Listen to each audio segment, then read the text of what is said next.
By dusk in the autumn of 1921, somewhere in Washington, the harvesters working Agnes Merriweather's cranberry bog watched her shepherd dog trot the dike alone, tail high, nose lifted to the wind coming off the wet vines.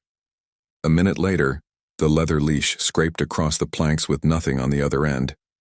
The collar lay warm on boards slick with bog water where no dog stood anymore, and the surface below showed no ripple, no startled leap of frogs, no break in the floating berries at all. Men in Washington still won't cross that dike after the sun drops, and the old pickers who worked that harvest still go quiet when you ask them why. The bog sat low in a fold of land between logged hills and the coast road, maybe 3 miles inland from the gray stretch of Puget Sound. You could smell salt when the wind came in right, mixed with the sour-sweet rot of peat and the iron tang of standing water. The vines grew thick in beds flooded knee-deep for harvest, separated by raised dikes of packed earth and timber planking worn smooth by years of boots and wheelbarrows. The pump house stood at the north end, weathered cedar with a rusted wheel that controlled the sluice gate feeding water from the higher ground. It was good land for berries, but hard land, the kind that took more hours than it gave back, and Agnes Merriweather had worked it alone since her husband died in the influenza 3 years before. She was 42 that autumn, lean and quiet, the kind of woman who kept her hair pinned tight and her accounts in order.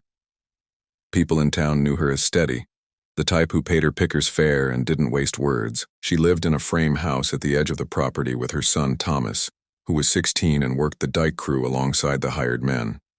The dog, Brindle, had been hers since he was a pup, a shepherd with a thick gray coat and amber eyes, trained to move along the dikes and keep watch while the pickers bent over the flooded beds with their wooden scoops.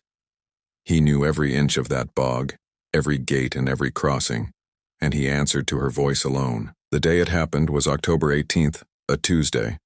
The harvest was in its second week. 23 pickers had come in from the valley towns and the logging camps farther north, most of them families who worked the circuit every autumn, moving from bog to bog as the berries came ripe. The weather had been clear and dry for 5 days straight, good picking weather, and the crew was pushing hard to finish the north beds before the rain set in. Agnes walked the property twice a day, morning and evening, checking water levels and watching for rot in the berries. Brindle walked with her, off-leash most of the time, ranging ahead and circling back in a pattern she trusted. That evening she sent him out alone. It was something she did often enough. Let him make the evening round while she stood at the gate and watched, keeping an eye on the light. The sun was low, maybe 20 minutes from dropping behind the tree line, and the sky over the water had gone soft and orange. She clipped the leash to his collar, more habit than need, and pointed him toward the far dike. He trotted off, tail up, nose working the air. She stood at the gate with her arms crossed, watching his gray shape move along the planking, outlined against the flooded beds and the darkening hills beyond. She looked down to latch the gate. When she looked up again, the leash was scraping across the boards in a slow drag, the metal clasp catching on the wet wood with a sound like a fingernail on glass. The dog was gone. The leash moved another foot and stopped, the loop settling flat against the planks. She called his name once, sharp and clear. No answer. No movement in the water, no splash, no sound of paws on timber or dirt, just the leash, lying there in a loose coil, and the collar beside it, leather still warm to the touch when she picked it up 30 seconds later. Agnes ran the length of that dike calling for him, her boots loud on the planks, her voice breaking the stillness that had settled over the bog like a weight.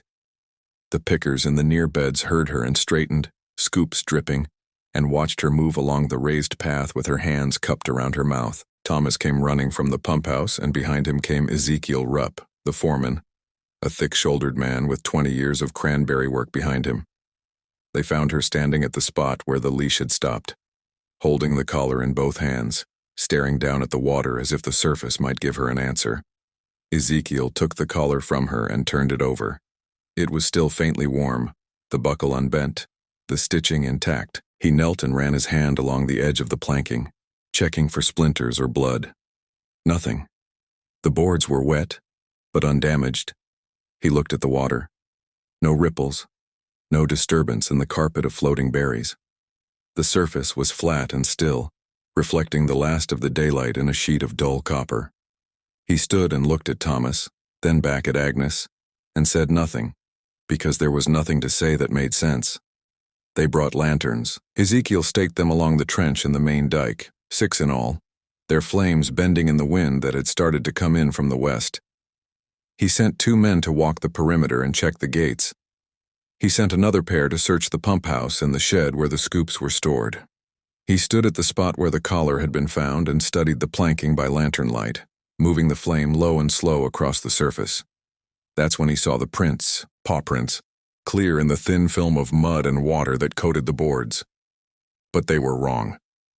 They faced backward, each one placed heel first as if the dog had walked in reverse, circling the pump house in a slow loop and stopping at the sluice gate. Ezekiel called Thomas over and showed him without speaking, just pointing with one finger.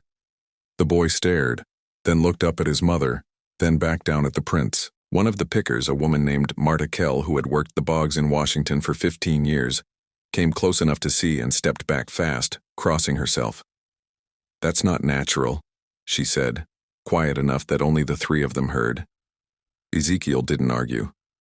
They searched until the lanterns burned low and the wind off the water turned cold enough to sting.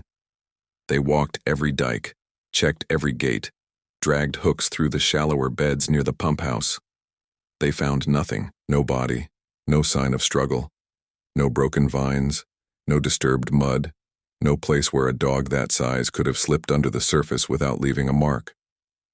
The water was dark, but not deep, knee-high in most places, waist-high at the sluice. A dog didn't just vanish into that.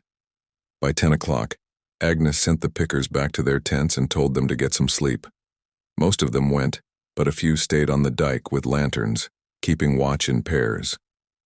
Thomas refused to leave. He sat on the edge of the planking with his boots dangling over the water, staring at the place where the prints stopped. Ezekiel stood beside him, smoking a cigarette, saying nothing. The wind carried voices from the tents, low and uneasy, and once or twice someone laughed, but it was the wrong kind of laugh, the kind that doesn't touch the fear underneath. Around midnight, one of the children in the tent camp started crying and wouldn't stop. Her mother brought her to Agnes, a girl maybe 6 years old, thin and pale in a flannel nightgown. The girl said she heard footsteps on the dike, soft padding sounds like paws on wet wood, moving slow along the planking past their tent. Her mother had heard it too, but hadn't seen anything when she looked out. Agnes knelt and asked the girl if she was sure. The girl nodded, solemn and wide-eyed, and said the footsteps went all the way to the sluice gate and stopped, just like before. Agnes walked the girl and her mother back to the tent and told them it was just the wind moving loose boards. She didn't believe it. Neither did they. But she said it anyway because there was nothing else to say, and in the morning they still had berries to pick. The next day, 3 of the pickers refused to cross the dike where the collar had been found. They worked the beds on the south end only, staying close to the road, and when the light started to fail, they packed their scoops early and left before the sun touched the hills.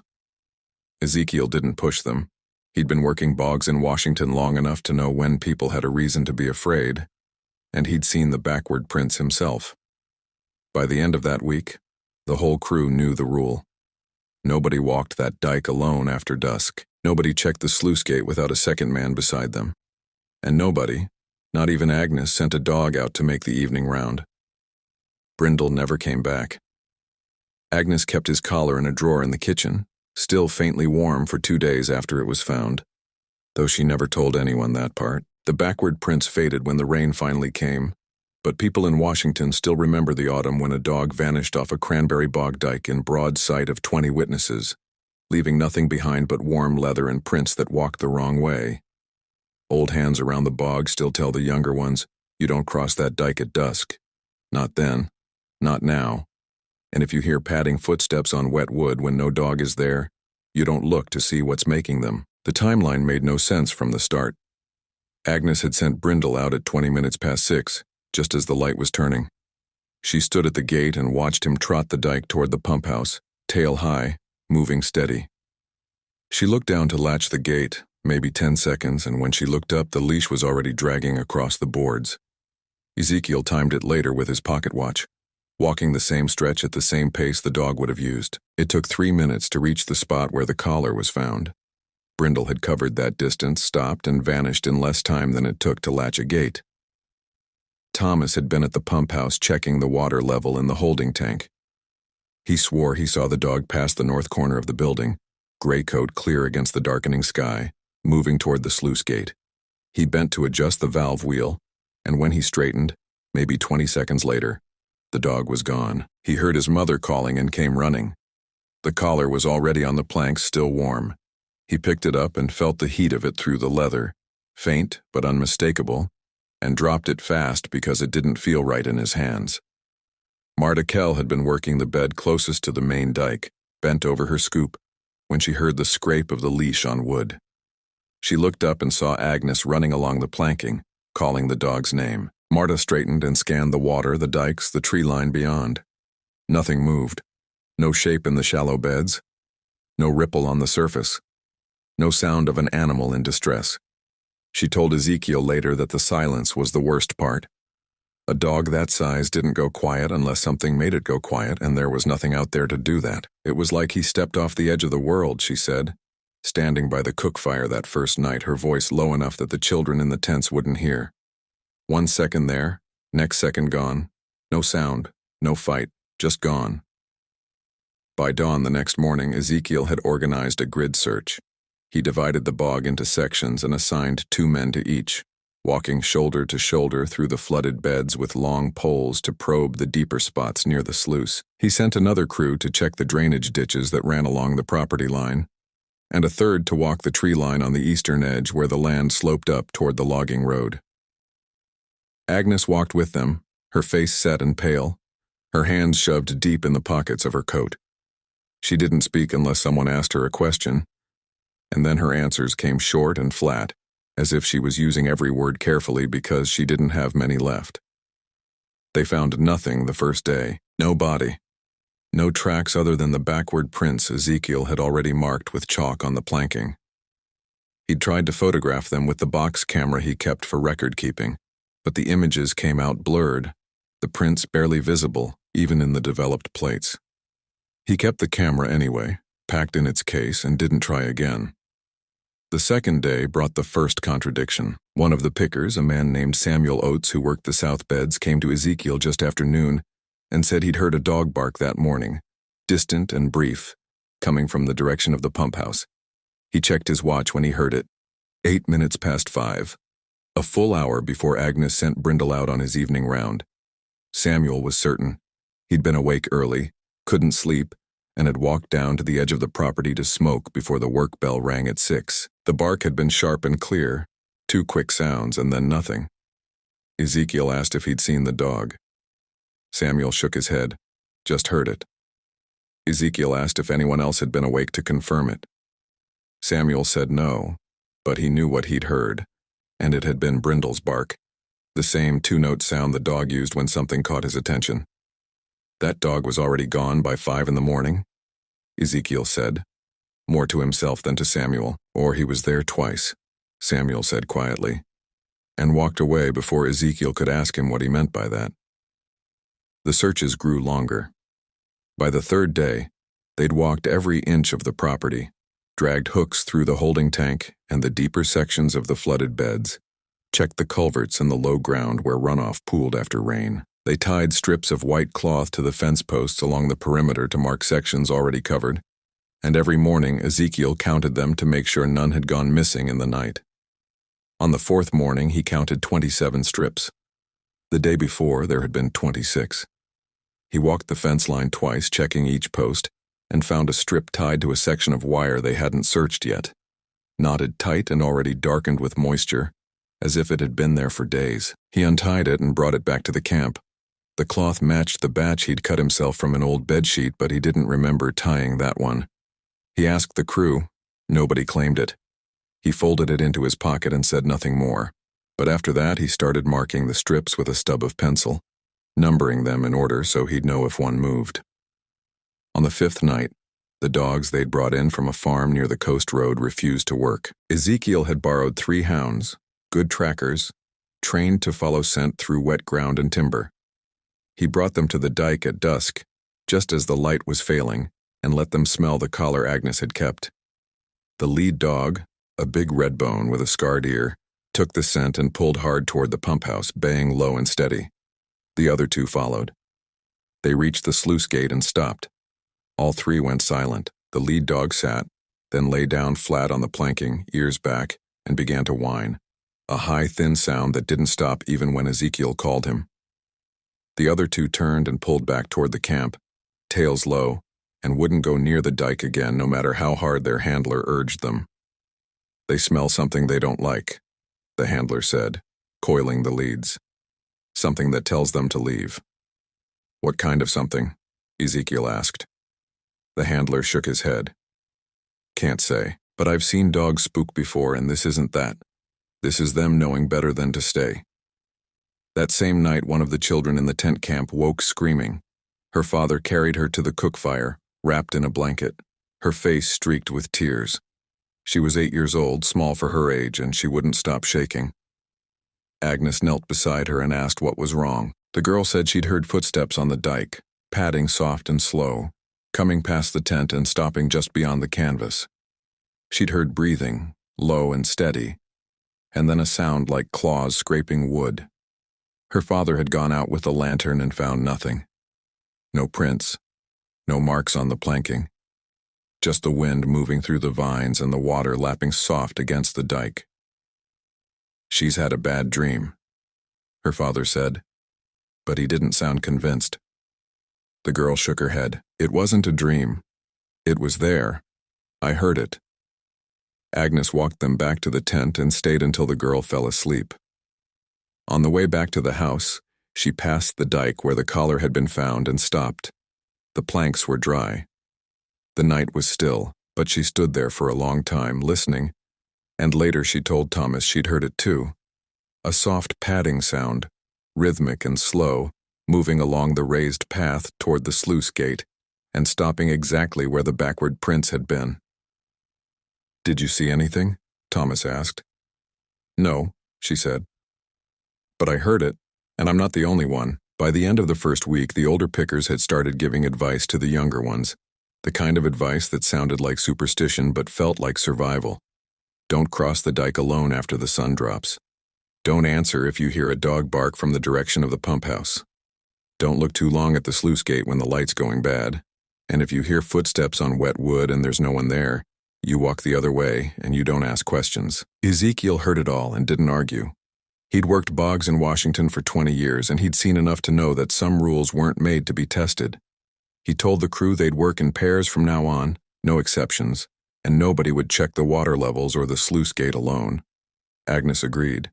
Thomas didn't like it, but he followed the rule anyway because his mother asked him to, and because he'd seen the backward prints himself and didn't have an explanation that made sense. On the 9th night, someone left a lantern burning on the dike. Ezekiel found it at dawn, sitting upright on the planking near the sluice gate. The flame out, but the glass still faintly warm. He asked the crew who'd left it. Nobody claimed it. He checked his count. All 6 lanterns were accounted for, stored in the pump house where they always were. He picked up the 7th lantern and turned it over in his hands. It was identical to the others, down to the maker's mark on the base, but he didn't remember buying 7. He brought it back to camp and set it aside, and that night he locked the pump house and kept the key in his pocket. The lantern appeared again 2 nights later, in the same spot. Glass warm, flame out. This time Ezekiel left it where it was and told the crew not to touch it. It sat there for 3 days, untouched, and then one morning it was gone. Nobody saw it leave. Nobody heard anything. It simply wasn't there anymore, and Ezekiel didn't go looking for it.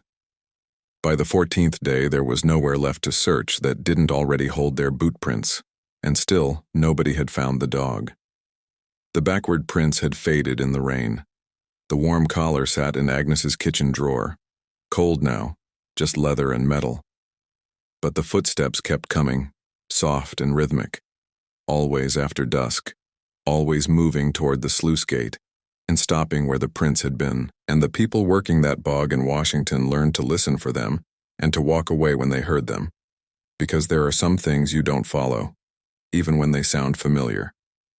By the third week, the search had become something else. It wasn't about finding Brindle anymore. Everyone knew the dog was gone in a way that didn't allow for finding, but the work continued anyway, methodical and grim, because stopping meant admitting there was nothing natural about what had happened on that dike, and nobody in Washington wanted to say that out loud. Ezekiel kept the crews moving in pairs, walking the same ground they'd already covered, dragging hooks through water they'd already searched, marking fence posts and checking them every morning to see if the cloth strips had moved or multiplied in the night. It was ritual now, not search, and everyone understood the difference. Agnes kept the bog running. The berries still needed picking, the water still needed managing, and the bills still needed paying. She walked the property every morning and every evening, just as she always had. But now Thomas walked with her and they kept to the south dikes, the ones that didn't lead to the pump house or the sluice gate. She didn't talk much. The pickers said she'd gone hard in the face. Her mouth set in a line that didn't move even when she was giving instructions.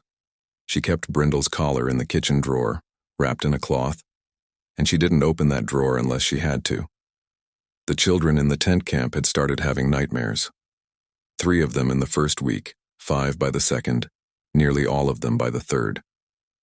They woke crying, talking about footsteps and breathing and scratching sounds on wood. Their parents tried to comfort them, but the fear had settled in too deep, and the children knew what they'd heard even if the adults wouldn't confirm it.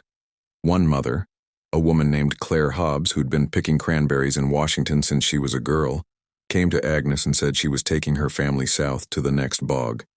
She didn't apologize. She didn't explain. She just said they were leaving. And she left that afternoon with her husband and 3 children packed into a wagon, and Agnes didn't try to stop her. 2 more families followed by the end of the week. The ones who stayed did so because they needed the work, or because they'd been on that bog long enough to feel like leaving would be worse than staying. But they all followed the rules now. No one crossed the dike alone.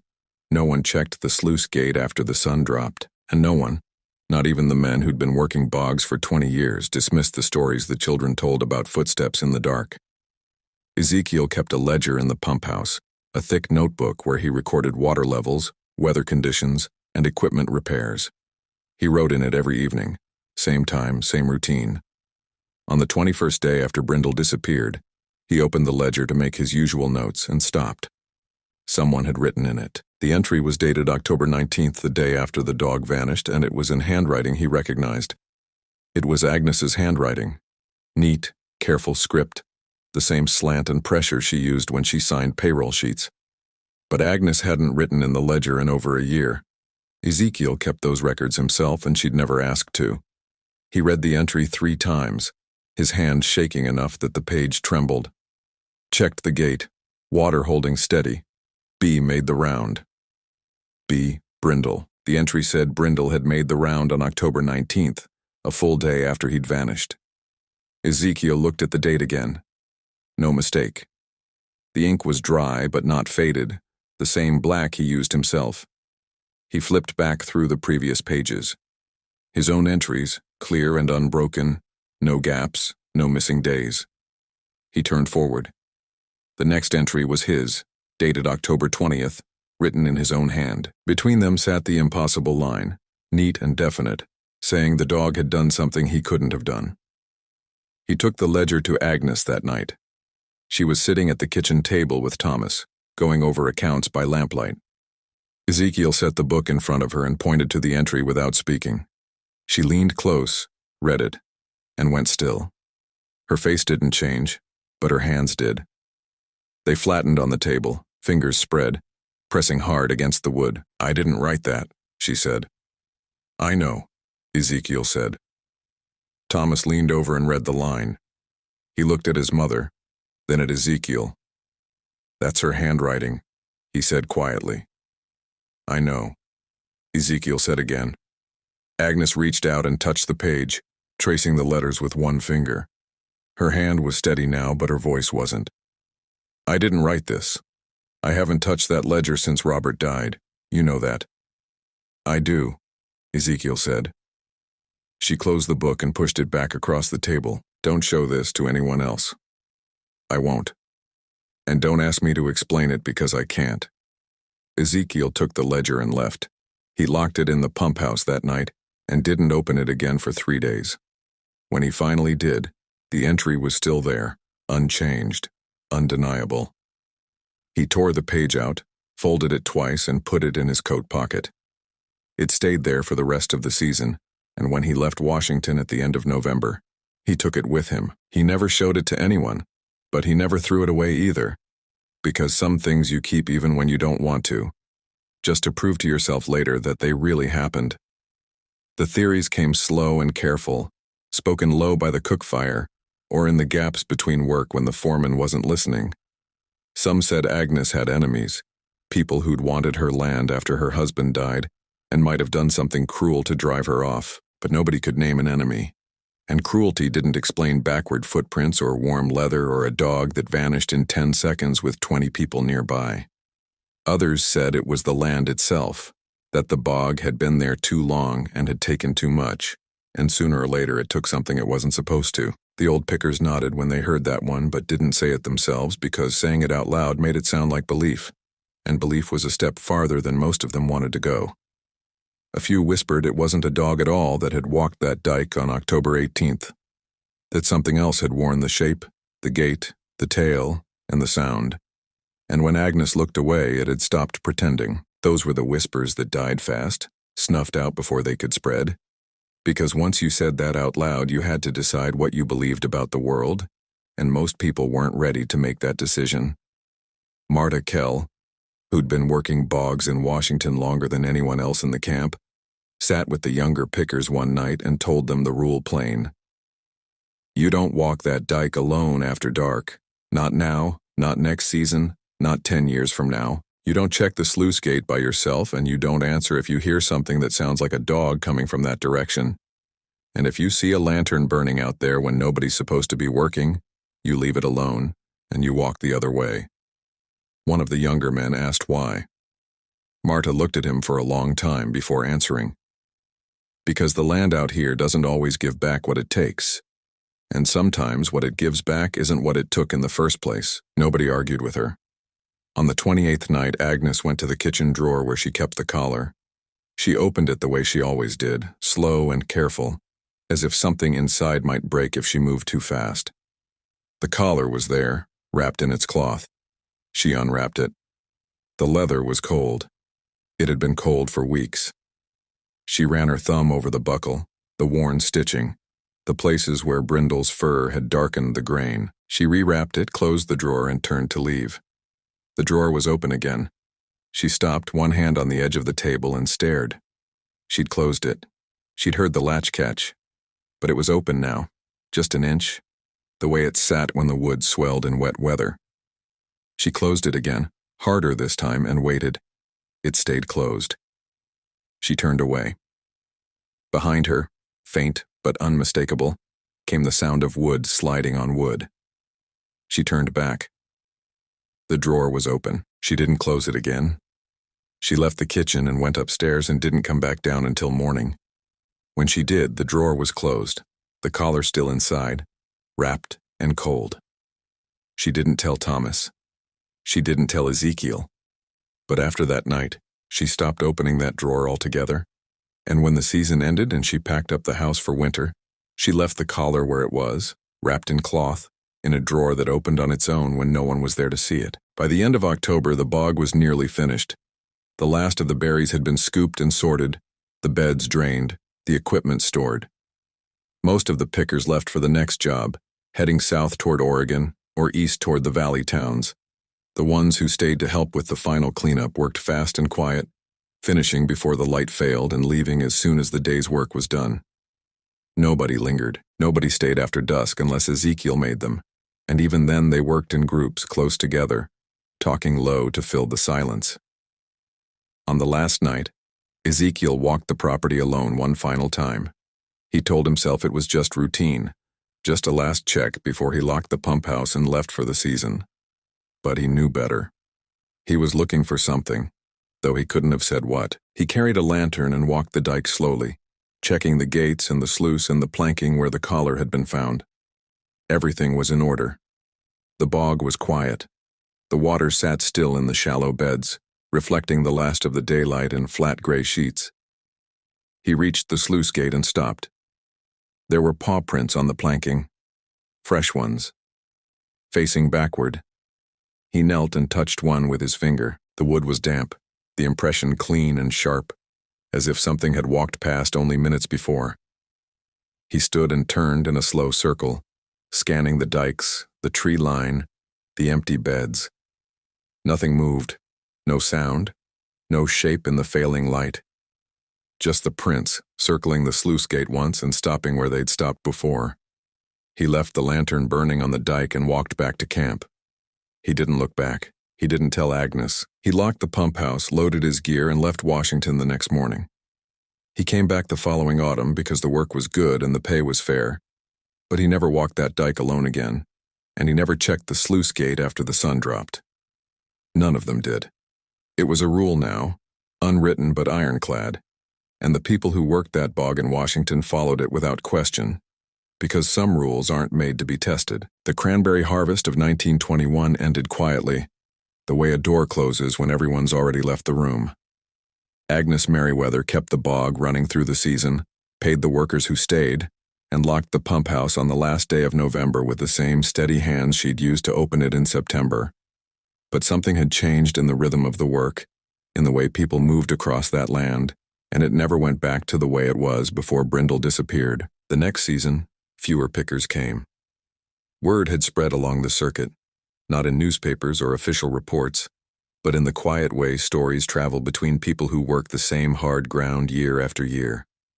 By the spring of 1922, when Agnes put out the call for harvest crews, only half the usual families responded, and most of them were new, people from farther east who hadn't heard what happened on the dike in October. The old hands, the ones who'd been there, stayed away or took jobs at other bogs, and when anyone asked why, they said the work was fine, but the land wasn't, and they didn't explain further because they didn't have to. Ezekiel came back. He'd worked for Agnes for 6 years, and loyalty mattered more than comfort, so he returned in August and took up the foreman's job again, as if nothing had changed. But he brought new rules with him, written out in careful block letters on a sheet of paper he nailed to the wall of the pump house. 2 men minimum on every dike after 4 in the afternoon. No one checks the sluice gate alone at any hour. Lanterns stored and counted every night. No dogs allowed on the property during harvest season. The workers read the list and nodded, and the new ones asked why, and the old ones told them it was just policy, and everyone followed the rules because Ezekiel's face made it clear they weren't up for discussion. Thomas Merriweather turned 17 that spring and took over most of the daily work, walking the dikes at dawn and checking the gates with a partner. Always a partner, even when it seemed like a waste of time. He didn't talk about the night his mother had come upstairs pale and shaking, or about the drawer that opened on its own, or about the backward prints his foreman had found on the last evening of the season. He just worked, quiet and steady, and he followed the rules his mother and Ezekiel had set. And when people asked him what had happened to the dog, he said it had wandered off and they hadn't found it, and he didn't meet anyone's eyes when he said it. Agnes sold the property in 1925. She didn't want to. The land had been in her husband's family for 2 generations, and leaving felt like admitting defeat to something she couldn't name. But the work had gotten harder, the crews smaller, and the fear that lived in the dike by the sluice gate had started to spread to other parts of the bog, the way cold spreads through water. Workers reported hearing footsteps on planking where no one walked. Children refused to go near the pump house even in daylight. One picker, a man named John Voss who'd never heard the original story, found a dog collar lying on the dike one morning in September 1924, leather warm to the touch. And when he brought it to Agnes, she went white and told him to put it back exactly where he'd found it and never speak of it again. He did, and he left the next day, and Agnes knew then that the land wasn't hers anymore, if it ever had been. The new owner was a man from Olympia who'd made money in timber and wanted to try cranberries.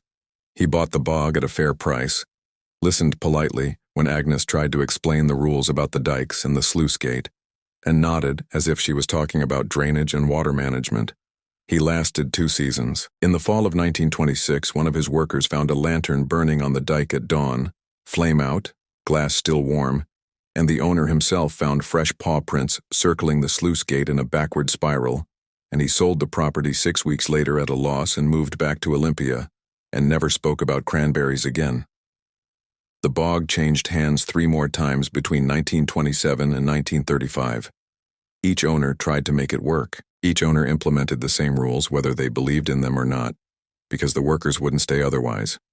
No one walks the dike alone after 4. No dogs. 2 men minimum at the sluice gate. By 1936, the rules weren't written down anymore.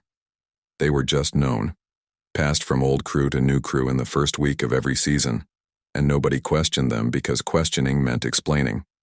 And explaining meant saying out loud what everyone had agreed not to say. In 1938, a new foreman named Earl Dobbs tried to break the rule. He'd been hired in late September and thought the restrictions were superstitious nonsense left over from some accident no one wanted to talk about. He walked the dike alone one evening in early October just after sunset, carrying a lantern and a wrench to check the sluice gate. He made it halfway to the pump house before he stopped. Later, he told the owner he'd heard footsteps behind him, soft and rhythmic, padding on wet wood, keeping pace no matter how fast or slow he walked. He turned around. Nothing there. He kept walking. The footsteps kept following. When he reached the sluice gate, the sound stopped. He checked the mechanism, tightened the bolts, and turned to leave. The lantern he'd set on the planking was gone. He found it 30 feet away, sitting upright near the edge of the dike, glass still warm, flame out. He didn't walk that dike alone again, and he didn't argue when the older workers told him the rules weren't suggestions. By 1940, the story had become part of the landscape. People in Washington who worked the bogs knew it the way they knew which fields flooded first in heavy rain and which gates stuck in cold weather. It wasn't written down. It wasn't official. But it was real, and it shaped the way work got done in that corner of the state. Mothers told their children not to wander near the dikes after dark. Foremen scheduled shifts to ensure no one worked alone past 4 in the afternoon, and when new workers asked why, the old hands would say it was tradition, or safety, or just the way things were done here. And the new workers learned not to push for details because the silence that followed those questions was louder than any answer. The collar appeared again in 1943. A picker named Rose Dalton found it on the planking near the sluice gate on a cold morning in October, lying in a neat coil as if someone had just set it down. She recognized it from the descriptions that had circulated over the years: the worn leather, the specific buckle, the darkened grain. She didn't touch it. She called the foreman, a quiet man named Samuel Price who'd worked the bog since 1939 and knew the stories. He came with another worker, and the 3 of them stood looking at the collar for a long time without speaking. The leather was warm. Samuel could see the faint heat shimmer rising from it in the cold air. He told Rose to leave it where it was. They walked away, and by the next morning the collar was gone. Nobody took it. Nobody saw it leave. It was just gone, the way it had been before. And Samuel added a new line to the unwritten rules. If you see something on that dike that doesn't belong, you don't touch it, and you don't talk about it, and you keep walking. Over the years, the explanation settled into 3 versions, though none of them were spoken aloud very often. The first version, the one people preferred, said Agnes had enemies or debts, and someone had taken the dog to frighten her, and the rest was exaggeration and coincidence compounded by fear and poor lighting. It was a clean version, human-sized, the kind you could live with. But it didn't explain the backward prints or the warm collar or the ledger entry in Agnes's handwriting or the lantern that appeared and disappeared and appeared again over the course of 2 decades. The second version said it was the land. That bogs were strange places, old places, and sometimes they took things into themselves and didn't let go, and what came back wasn't always what went in. It was a version rooted in soil and water, and the slow, patient hunger of ground that had been worked too hard for too long. People nodded when they heard that one, because it felt true even if it didn't explain anything, and it let them keep working without having to name what they feared. The third version was the one nobody said in daylight.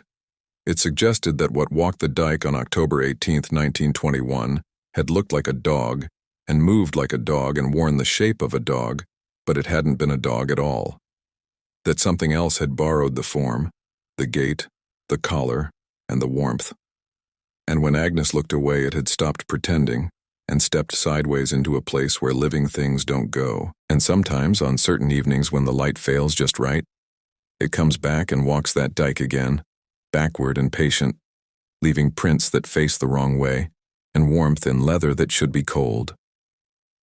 That version lived in the gaps between words, in the silences that followed questions, in the rules that didn't need explaining because everyone already understood. By 1950, the bog had been parceled and sold and portions of it converted to other use. The dike where Brindle vanished was still there, worn and patched but recognizable, and the sluice gate still controlled water flow into the eastern beds. Workers still followed the rules. 2 men, never one. No dogs. No one checks the gate alone. And on certain October evenings when the light goes soft and orange over the hills and the wind comes in cold from Puget Sound, people in Washington still hear footsteps on wet wood where no one walks, and they still find warm leather on cold planks, and they still leave it where it lies because some things you don't bring home, no matter how familiar they seem. The question that remains, the one people in Washington still don't ask out loud, is which version makes sense? The human one that leaves too much unexplained, the natural one that explains nothing at all, or the impossible one nobody dares to say in full daylight, but everyone believes a little more with each October that passes. Which detail in this story should not exist in a world that follows normal rules? And why do people around the cranberry bogs of Washington still follow rules designed to avoid something they refuse to name? Subscribe so you don't miss the next story.